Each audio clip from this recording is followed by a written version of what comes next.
하나님 아버지, 하나님의 사랑을 받을 만한 가치가 없는 죄인에 불과한 저희들입니다. 그럼에도 불구하고 하나님께서는 독생자 예수 그리스도를 십자가에 못 박혀 죽게까지 하면서 저희들을 구원해 주신 은혜를 감사드립니다. 하나님께 아버지라 부르며 예배를 드릴 자격조차 없는 저희들이지만 하나님의 자비로 저희들을 오늘 시간에도 부르셨기에 오직 하나님의 사랑과 하나님의 용서의 품에 안기어 하나님 앞에 기도회를 올려드리오니 하나님 오셔서 모든 영광 홀로 받아 주옵시고 공고한 우리의 심령에 하늘의 거룩한 빛으로 환하게 비추어 주시옵소서. 오직 주의 백성들로 이 땅을 살아가게 하시니 감사드리옵고 우리를 죄악에서 구원하여 주시기 위하여 이 땅에 오신 예수 그리스도의 이름으로 기원하옵나이다. 아멘. 우리 옆에 계신 분과 함께 인사하시기 바랍니다. 하나님의 사랑이 함께 하시기를 바랍니다.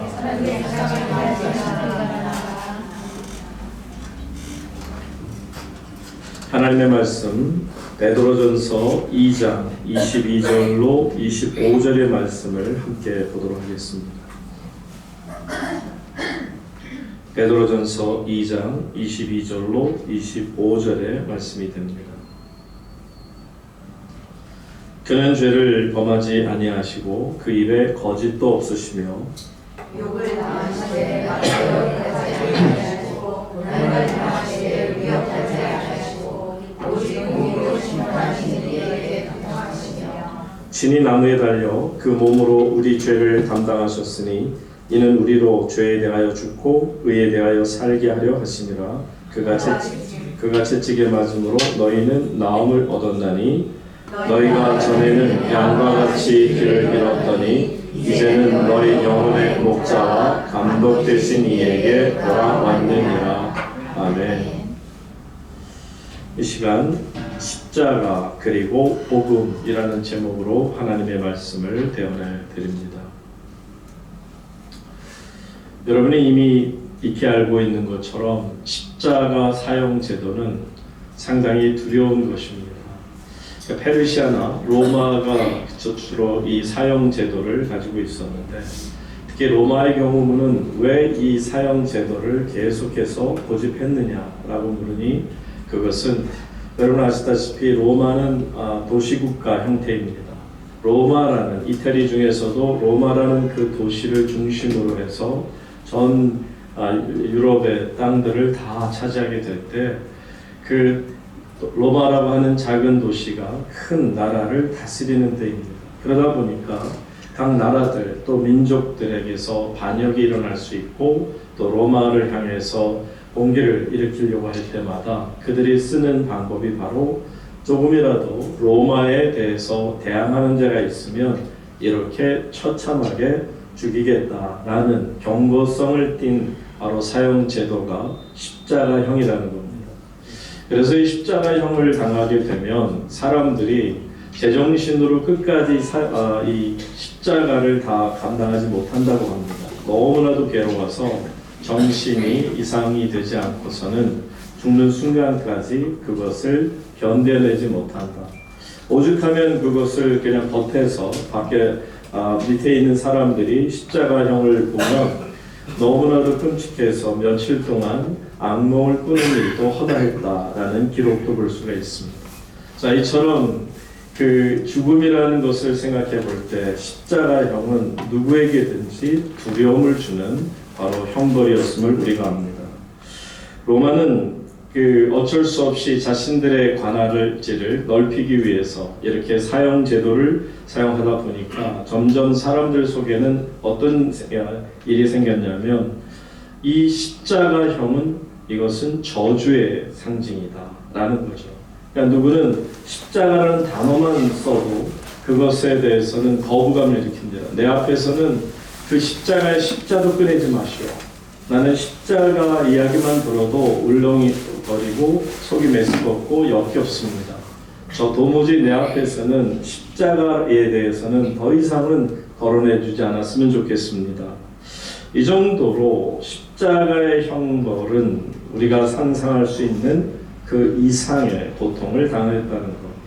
예수님께서도요, 십자가에 달리실 때 그냥 달리신 것도 아니고 일반적인 사람들은 그렇게까지 이 못을 박지 않습니다. 그냥 줄로 묶는 경우가 많은데 예수님 같은 경우는 녹슨 3개의 못으로 양팔, 양손과 그리고는 발을 포갠 상태에서 발까지 이제 쇠못이 박히게 될 때 그 고통이라는 것은 인간이 견뎌낼 수 있는 것을 이미 넘어버린, 그래서 사람들이 기절하거나 아니면 미쳐버릴 정도의 극심한 고통이 있음이 바로 이 십자가 사형의 제도인 거죠.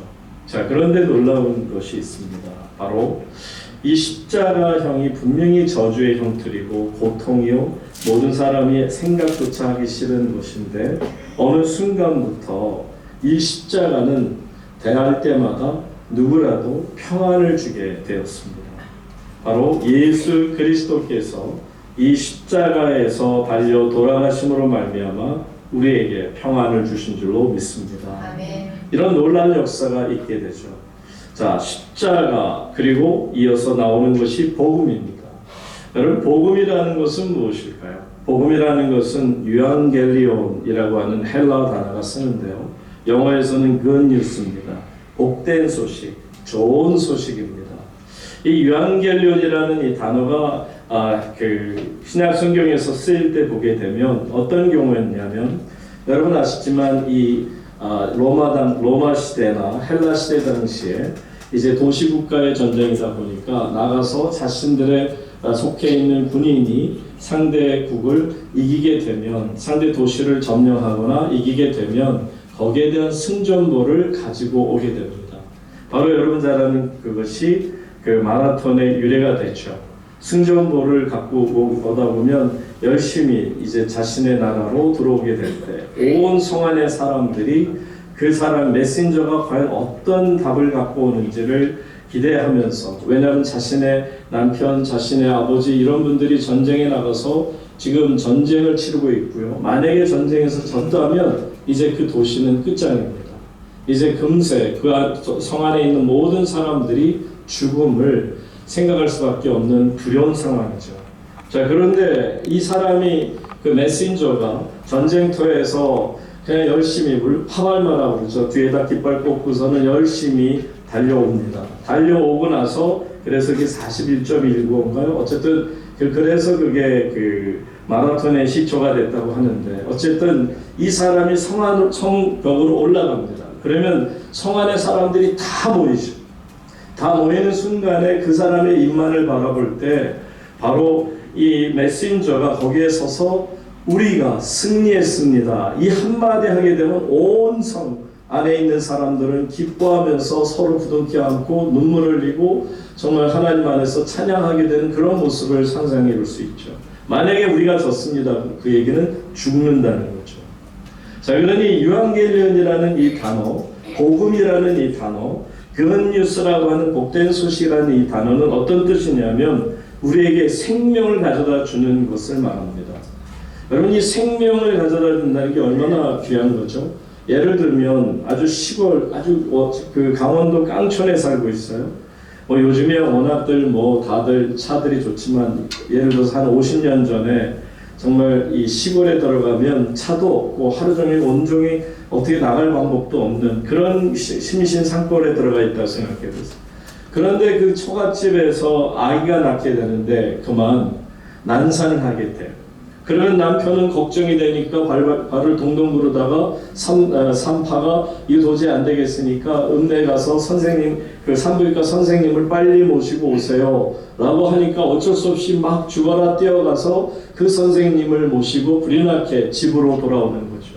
안에서는 아내가, 산모가 그냥 난산을 하며 고통을 호소하고 있습니다. 그런데 쌀이 문이 열리면서 동시에 기대하십시오, 지금 의사 선생님이 도착했습니다. 아마 이것보다 더 좋은 유앙겔리온 복음은 없을 거예요.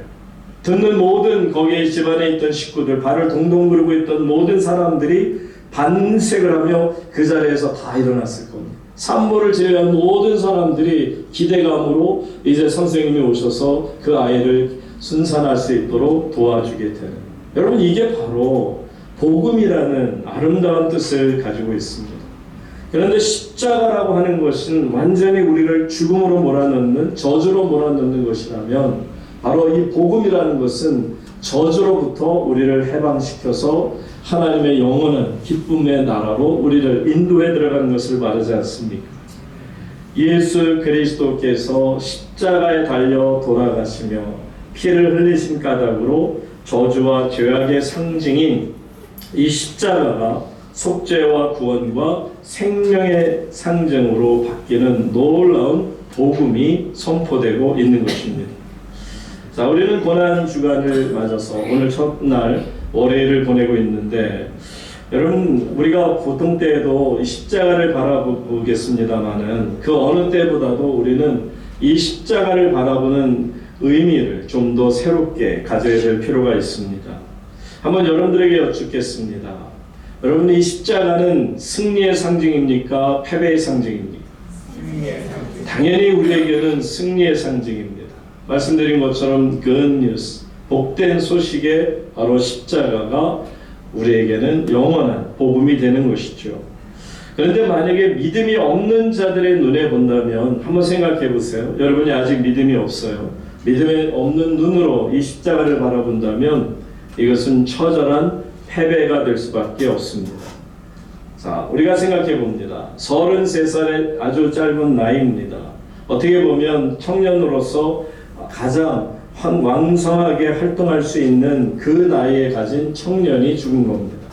그것도 사람들의 모략에 의해서 죽은 겁니다. 그것도 그분은 열심히 살았습니다. 착한 일을 했습니다. 병든 자를 구원했습니다. 또한 더러운 귀신자들을 정말 고쳐주었고, 심지어는 죽은 자까지도 살려주셨고, 정말 십수년 동안 혈루병을 앓던 여인 같은 경우에도 예수님의 옷자락만 만져도 살아나는 놀라운 은혜를 경험하지 않았습니까? 이처럼 좋은 일을 다 하셨던 그분이 그 짧은 생애를 사시고 죽었다. 그것도 십자가에서 말씀드린 것처럼 끔찍한 죽음을 죽었다는데, 세상 사람들의 눈에는 당연히 이해가 안 되고요. 결코 승리자라고 볼 수가 없는 거죠. 아무리 착한 일을 했어도 그렇게 처참하게 저주에 정말 나무에 달려서 죽었다면 그것은 실패자가 될 수밖에 없다.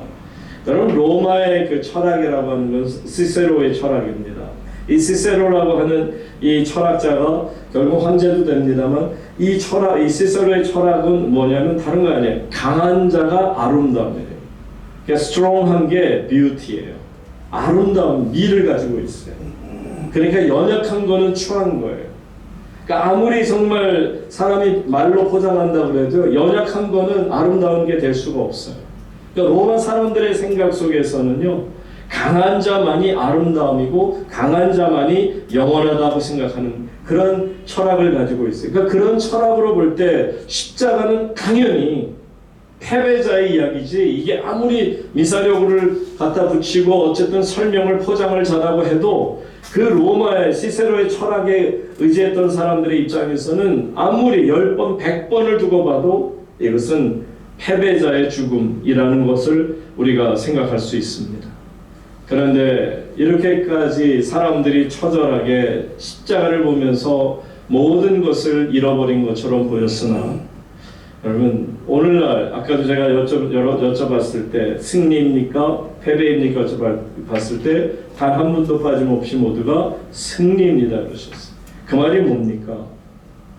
이 십자가는 죄와 사망을 이긴 승리의 상징이고, 율법을 이긴 상징이고, 믿음의 승리고, 진리의 승리이고, 소망의 승리이고, 나아가서 하나님의 의가 승리하는 놀라운 능력이 바로 이 십자가의 능력이요, 이것이 우리가 믿는 복음이라는 것입니다.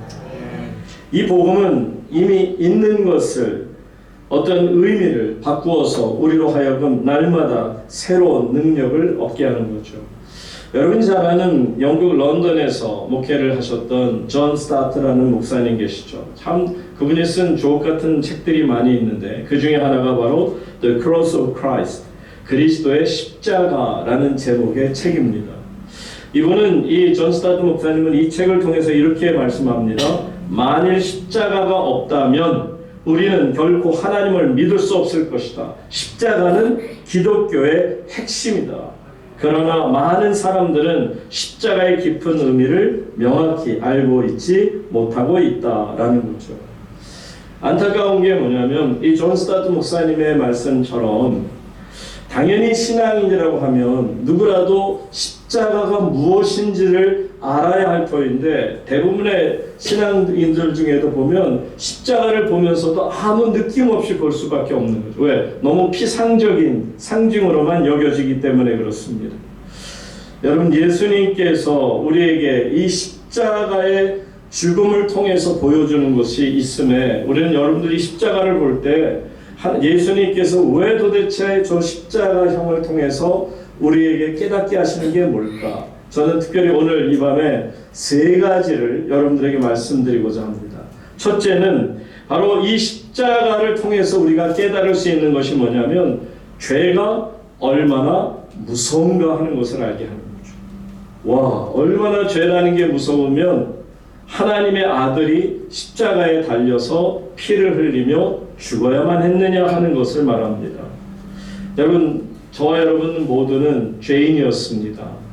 구원받을 수 있는 길을 찾지 못한 정말 모두가 죄악에 찌들린 죽는 존재요. 이미 죽었던 존재에 불과합니다. 그런데 놀랍게도 예수님께서 우리를 대신해서 십자가에 달려 돌아가셨다. 이 말은 죽으셨다는 거예요. 왜 죽으셨어요? 여러분, 예수님께서 의인으로서 십자가에서 죽으셨습니까? 잘 생각하셔야 돼요. 예수님께서 십자가에 달려 돌아가시는 순간에 예수님은 죄인으로서 돌아가신 거예요. 그분은 죄가 뭔지도 모르세요. 그분은 보세요. 오늘 본문 22절 한번 봅니다. 22절 말씀 다 같이 그는 죄를 범하지 아니하시고 그러니까 예수님은 거짓도 없고 죄가 뭔지조차도 모르시는 분입니다. 그런데 불구하고 예수님께서는 죄인으로서 돌아가셨죠. 왜요? 누구의 죄 때문에? 저와 여러분의 죄 때문에. 그러니까 예수님께서 돌아가시는 순간에는 죄인으로 돌아가신 거예요. 온 세상 사람들의 죄를 대신 짊어지고 돌아가신 거예요. 여러분, 재물이 뭐예요? 이제 옛날 구약시대 때 예를 들어서 양을 가지고 제사장이 오면 제사장은 그 양에게 그 양을 갖고 온 사람의 손을 얹게 하고 그리고 죄를 선포하게 합니다. 이 사람의 지은 모든 죄가 이 양에게 전이가 되었습니다. 그리고는 그 죄를 갖게 된 그 재물을 하나님 안에서 불태워 죽이는 것 아닙니까? 그러니까 예수님께서 지금 모든 인류의 죄를 다 감당하신 거예요. 여러분, 예수님께서 십자가에 달려 돌아가실 때 죄인으로 돌아가셨다는 것을 성경은 어떻게 표현하냐면 세상의 모든 죄가 달라붙다 보니까 어떻게 해요? 갑자기 우리가 생각하는 우리의 시간 12시부터 오후 3시까지 어떻게 됐더라? 온 세상이 캄캄해졌다. 이게 무슨 뜻일까를 생각해 봅니다. 그리고 예수님께서는 이 캄캄한 상태에서 하나님께 부르짖었어요. 엘리 엘리 라마 사박다니. 그것도 그냥 저처럼 이렇게 점잖게 하신 거 아니라 소리를 빠락빠락 지르면서 엘리 엘리 사박다니. 무슨 얘기입니까? 하나님 어찌하여 나를 버리셨습니까? 죄인이니까. 죄인이 되셨습니까? 하나님이 죄인의 죄를 뒤집어 쓰는 순간에 죄가 온 세상 인류에 전에 지었던 죄, 그 당시 예수님 당시에 지었던 죄, 또 현재 21세기를 살아가는 우리가 지을 모든 이런 죄들이 예수님의 십자가로 달라붙은 거예요. 그래서 예수님의 십자가를 완전히 어둠으로 덮어버린 것입니다. 바로 예수님은 죄로 인하여 돌아가셨습니다. 무서운 것을 우리에게 깨닫게 하시죠. 그래서 존 스타트 목사님은 이 장면을 이렇게 표현합니다. 모든 사람들의 죄가 달라붙었던 것처럼 이것을 그 노예시장의 어떤 경우를 들어서 말하죠. 노예시장은 어떤 사람이 이제 노예가 됩니다. 노예가 되는 이유는 여러 가지가 있는데 일반적으로 사회적인 범죄를 했을 때, 예를 들면 경제적인 사범이 있을 때, 돈을 빌렸는데 돈을 제대로 갚지 못했거나 어쨌든 사회적인 그런 죄를 범했을 때는요, 형사법으로 걸려서 그만 노예가 됩니다. 그러면 노예 시장에 나오게 되고요. 그 노예 시장에 팔려 나온 노예는 어디로 가게 될지 몰라요. 누구에게 팔리고 얼마에 팔릴지도 모르는 상황에서 정말 두려움 속에 살겠죠. 그렇게 서 있는데 그 중에 어떤 사람이 갑자기 그를 지켜보다가 안타깝게도 그 사람을 향해서 당신 형제는 왜 이 자리에 서 있습니까? 그랬더니 이 사람이 그만 내가 작은 잘못이라고 생각했지만 이것이 큰 죄가 되어서 나로 하여금 여기에 서게 되었고 내 인생이 다 망가졌습니다. 눈물을 지을 때 그 사람이 그 사람 보는 앞에서 노예 그 증서를 받게 되죠.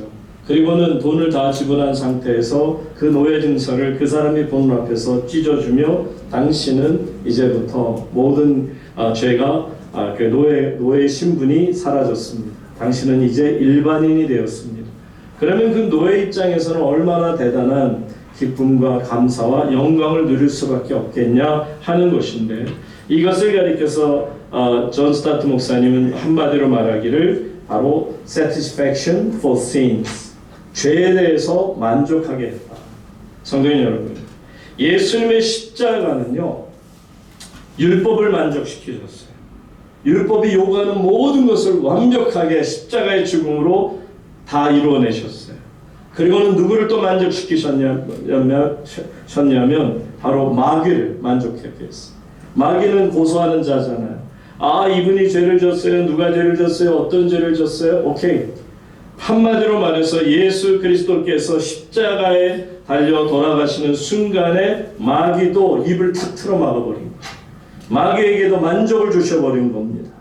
한마디로 모든 죄에 대해서 만족을 주신 분이 우리 주님이시고 그 역사가 십자가의 죽음으로 나타난 줄 믿습니다. 이것이 바로 십자가의 복음이라는 거예요. 십자가 그리고 복음. 두 번째로요, 이 십자가의 복음을 통해서 우리는 깨닫는 게 있어요. 첫 번째가 우리가 얼마나 극심한 죄인일까 라는 걸 깨달았다면 두 번째는 무엇을 깨닫죠? 하나님께서 얼마나 우리를 사랑하시는지. 아니 어떻게 이렇게까지 사랑하실 수가 있는 거지? 여러분, 예수님께서는 십자가의 고난을 피하실 수도 있었을 것입니다. 그럼에도 불구하고 이 잔을 내게서 옮기시옵소서 하는 바람은 있으셨으나 기도하시며 아버지의 원대로 하옵시고 내 원대로 하지 마옵소서. 근데 그 이유가 뭘까요? 단 하나, 사랑하시기 때문에. 자, 23절 계속 말씀 봅니다. 본문 23절 다 같이 읽습니다. 시작. 육을 당하시되 박해를 욕하지 아니하시고 고난을 당하시되 위협하지 아니하시고 오직 공의로 심판하시는 이에게 갚으시며. 여러분, 요한복음 3장 16절에 보면 하나님이 세상을 이처럼 사랑하사 그랬죠. 이처럼이란 말이 결국 뭐냐면 욕을 당하시되 욕하지 않고 정말 고난을 당하지만 위협하지 않고 여기 말씀이 없지만 죽음을 당했으나 죽음에 대해서 원망하지 않고 오히려 죽음의 자리에 자기 자신을 내어주시기까지 하는 그 사랑이 세상을 이처럼 사랑하사라는 뜻입니다. 한마디로 최고의 사랑을 우리에게 보여주시는 거죠. 우리 안에는 하나님의 이 놀라운 사랑이 들어오게 되면요, 항상 내 속에 넘쳐나는 소망이 있기 마련이에요. 전에는 정말 하나님이 나를 사랑하실까? 내가 구원받은 자가 맞는가? 내가 정말 이렇게 하나님 앞에서 어리석은 모습을 보일 때 하나님은 실망시킬 텐데 하나님 실망하여 나를 버리시지 않을까? 여러분, 하나님께서는 결코 여러분을 떠나지 아니하십니다. 떠나실 것 같으면 십자가에서 달려 사랑을 보여주시기까지 죽지 않으셨을 거예요. 바로 주님께서 우리에게 그 사랑을 보여주시고자 우리 십자가를 대신 지심을 우리에게 보여주십니다. 고린도후서 4장 8절 말씀에 보면 우리가 사방으로 우겨쌈을 당해도 쌓이지 아니하며 답답한 일을 당하여도 낙심하지 아니하며. 사랑하는 성도님 여러분, 어떤 경우에도 하나님의 사랑을 의심하지 마시기를 바랍니다. 항상 하나님의 사랑을 믿고 감사함으로 소망 가운데 어떤 경우에도 결코 우리는 멸망하지 않는 하나님의 자녀가 될 줄로 믿습니다. 자, 끝으로 이 십자가의 복음이라는 것은 우리에게 놀라운 사실을 선포합니다. 24절 말씀 보세요. 24절 다 같이 읽습니다. 시작. 친히 나무에 달려 이는 우리로 죄에 대하여 죽고 의에 대하여 살게 하시려 하십니다. 그같이 지게 가정으로 너희는 마음을 얻었나니. 와, 이런 기가 막힌 말씀이 어디 있습니까? 이게 복음이에요. 신이 나무에 달려 그 몸으로 우리 죄를 담당하셨습니다. 엄청난 하나님의 복음에 우리에게 들려지는데요. 그 복음에 선포되는 곳에 놀라운 역사가 있어요. 보세요. 우리로 뭐에 대해 죽고 죄에 대하여 죽고 또 뭐에 대해 살고 의에 대하여 살고. 물론 저도 여러분도 죄인에 불과합니다. 그렇지만 우리는 죄인에 머무르지 않죠. 어떤 죄인이냐면 용서받은 죄인이 됐어요. 의롭다 칭함을 받는 죄인이 되었어요. 이걸 이신칭의라고 합니다. 여러분 죄인 맞아요. 우리는 죄인입니다. 그럼에도 불구하고 그분이 예수 그리스도가 십자가에 달려서 우리의 모든 죄를 담당하고 죽으시는 순간에 우리로 하여금 이제는 죄인이 아니라 죄인이었으나 이제는 의롭다함을 인정받는 하나님의 거룩한 자녀가 되었다라는 거예요. 그가 채찍에 맞음으로 너희는 어떻게 했더라? 나음을 입었나니. 병을 고침을 받고 더러운 귀신이 쫓겨나고 우리의 삶 자체가 하나님의 거룩한 삶이 되게 되었다라고 말씀합니다. 저는 이 십자가 그리고 복음이라는 것을 생각할 때 한번 여러분들이 시간을 돌이켜서 예수님께서 이제 예루살렘 성에서 겟세마네 동산으로 기도하러 이렇게 올라가시죠. 그때가 6월절입니다.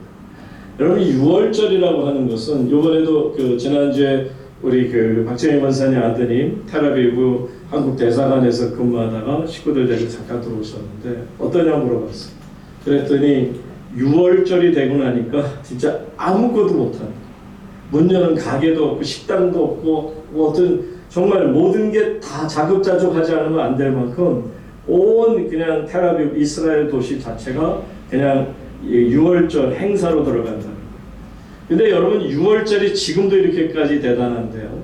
예수님 당시에는 정말 대단했겠죠.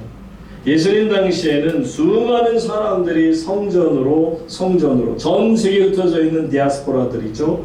그러니까 전 세계에 흩어져 있는 이스라엘 사람들, 그들이 비록 외국에서 태어났지만 그래도 1년에 한 차례씩은 이 6월절에 맞아서 하나님 도성 예루살렘으로 오고 싶은 거예요. 그럴 때 와가지고 여러분들 그 죄송합니다. 제사를 드리기 위해서 제물을 드리는데 너무나도 많은 제물을 드리잖아요. 역사적인 기록을 보니까 하루 동안 6월절 기간 내에 하루 동안에 27만 마리의 양이 소비가 된 게 나타나요. 얼마나 많은 사람들이 왔는지. 자, 그러니까 예수님께서 이제 예루살렘 성에서 내려가십니다.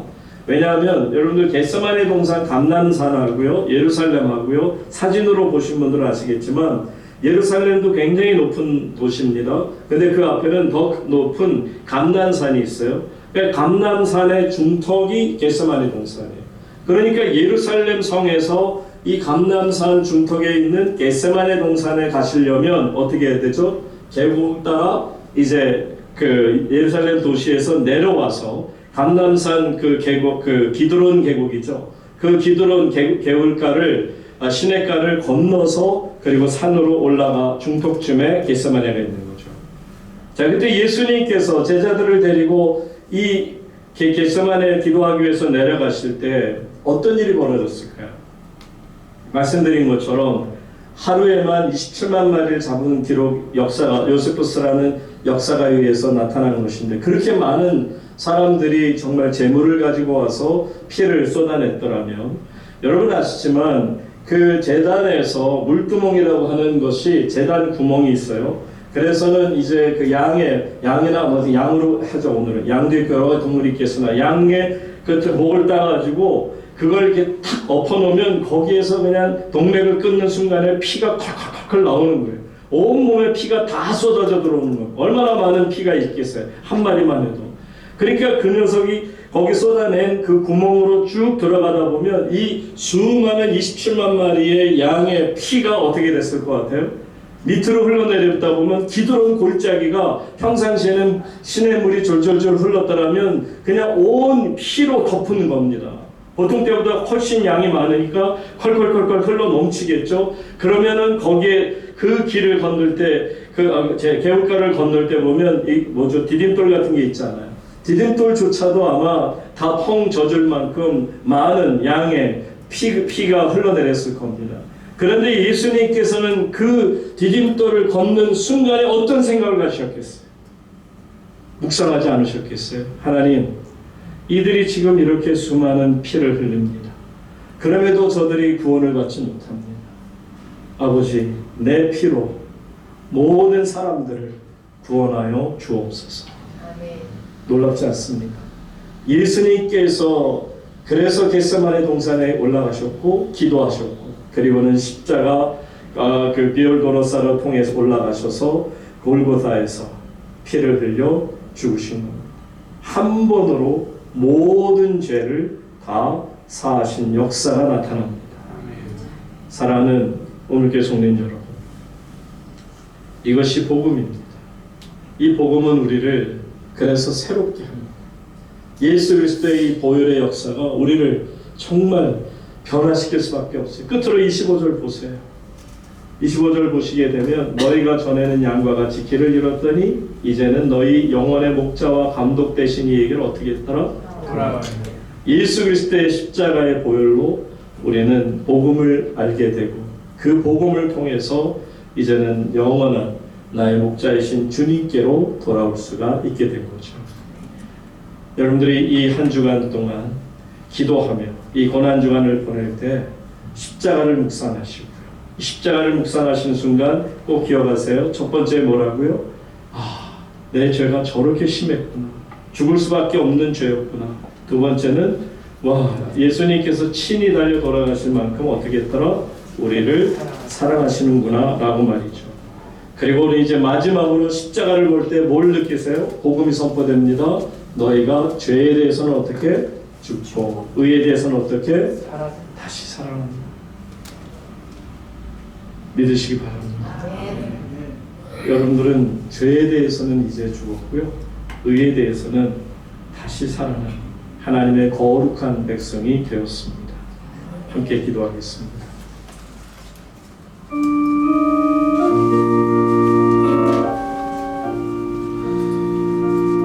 사랑하는 성도님 여러분,